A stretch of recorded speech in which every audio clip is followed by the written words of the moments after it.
Why must you make me read it? Itachi, look man, I haven't been in front of the mic in a while. Could you just do me the solid real quick? Well, whose fault is that? Coward. Ahem. Welcome to another edition of the Naruto Isekai Survival Guide series. It seems a bit over half of you returned to watch this train wreck, to which we are truly grateful. Please like, comment, and subscribe so we can hit 500. There's something special being cooked up for all of you. We are also now streaming on Twitch at Toad Trap Tribe TV.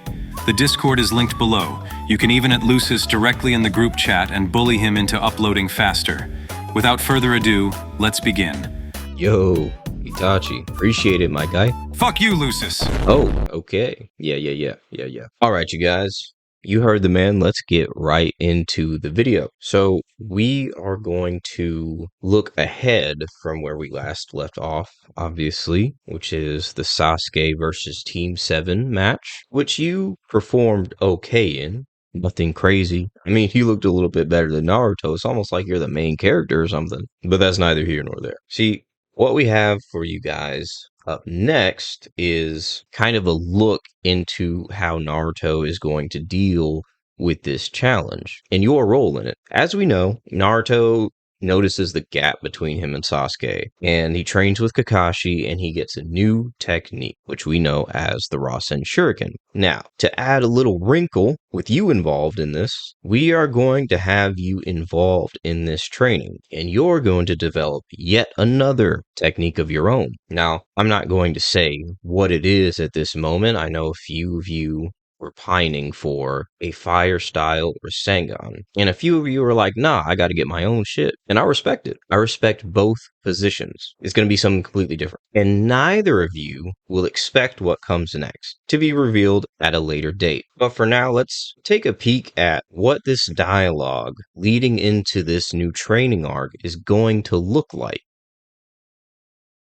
Naruto slowly enters the hospital room, head down and shoulders slumped. Kakashi studies the sunken expression on the young man's face, and despite having been informed of the mission status before Naruto arrived to check in on him, would have been able to tell all he needed to know about how things went. Yet still, he knew Naruto wasn't the type to give up so easily, and for that reason, he pushed, albeit in the form of rehashing the obvious. So, I take it that things didn't go as planned?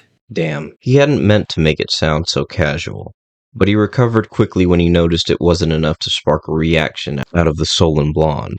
I've been debriefed on the finer details already, but what happened out there from your perspective, Naruto? Even after all this time, I'm still not strong enough! Even after all my training with the pervy sage, it wasn't enough! Well, you've never been one to shy away from a challenge. This setback just means you will have to become stronger. And I believe I have just the thing to take you to the next level.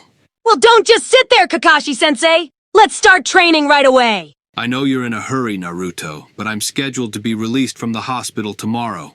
We can begin your training then. Okay guys, let's revisit the promise of yesteryear. You're getting a new jutsu in this training arc, and I struggled with this one because it was really easy to say fire style Rasengan and just be done. But I wanted to take some inspiration from outside the verse and come up with something that wasn't too crazy because you still have some solid powers, but was also fairly functional. And so I took some inspiration from One Piece, and I know the show's been out for 2 decades, but just in case, I'm going to avoid spoiling too many details.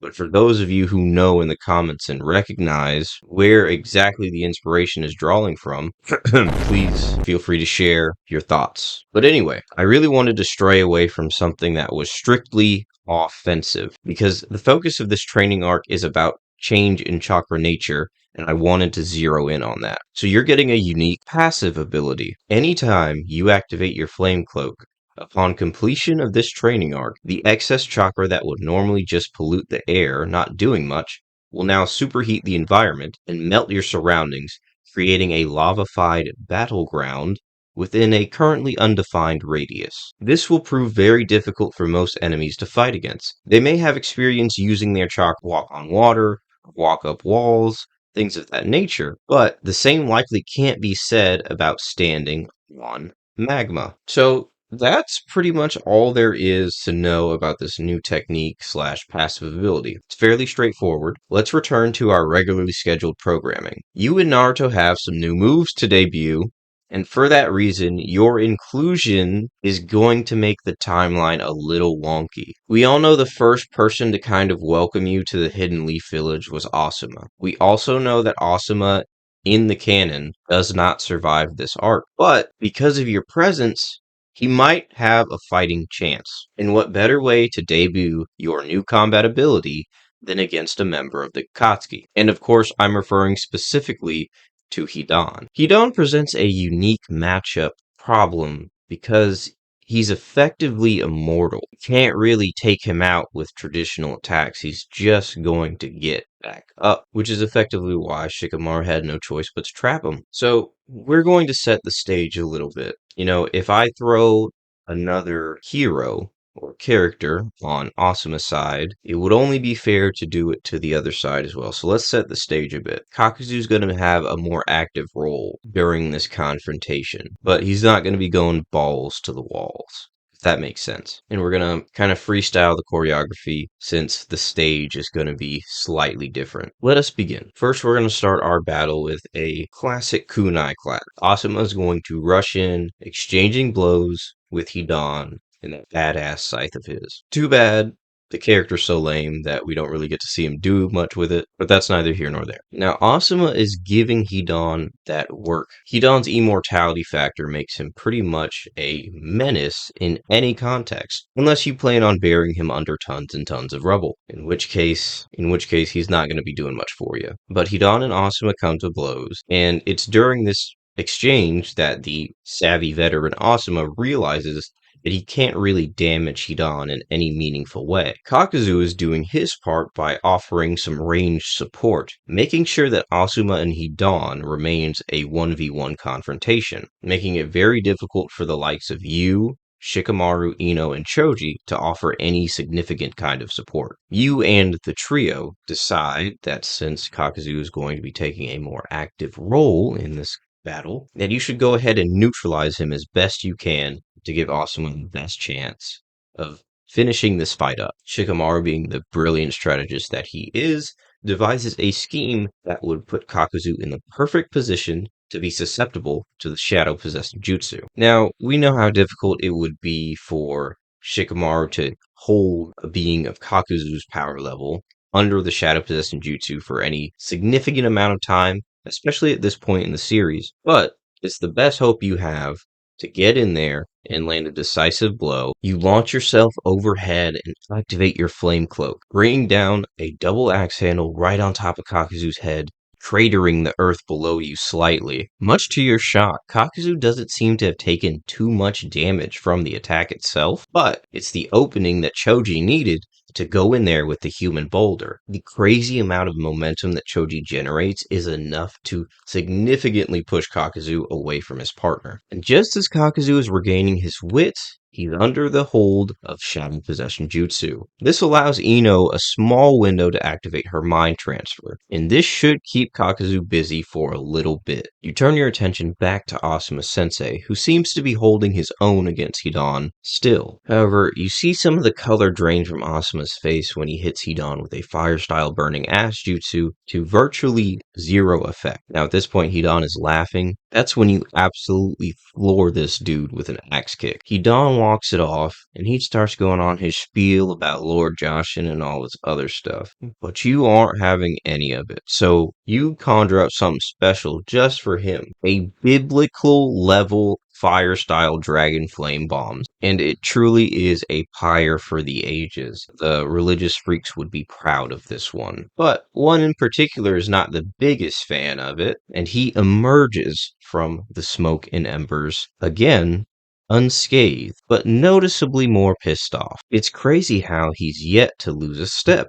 you think to yourself. Although there do seem to finally be some signs of damage on his body. And so, to your surprise, Hidan rushes you with speed that you didn't think he was capable of and grabs you by the throat, hoisting you off the ground, completely disregarding your flame cloak and letting the flames lick at his skin while he attempts to choke the life out of you. Asuma rushes in to help, but Hidan evades his attack using his scythe and actually manages to get a clean cut on Asuma above the knee. He follows that up by sending Asuma away with a kick to the jaw. While Hidan has turned his attention away from you, as much as that's possible given the current circumstances, you take the opportunity to reach into your ninja bag and pull out a kunai. Channeling your chakra through it, you manage to drastically spike the temperature of the blade, and you carve away at Hidan's hand like hot knife through butter, lopping it off and allowing you to free yourself. If you thought this guy was mad before, he's absolutely livid now. And the next thing you know, Hidan's knees colliding with your face. The little extra bit of time that he got, he uses his ritual form. Asuma is in big trouble at this point. You're not entirely certain what's going on, but when Hidan turns the blade on himself, you know that he's up to no good. Just as he's about to plunge his blade into his chest, you fire off another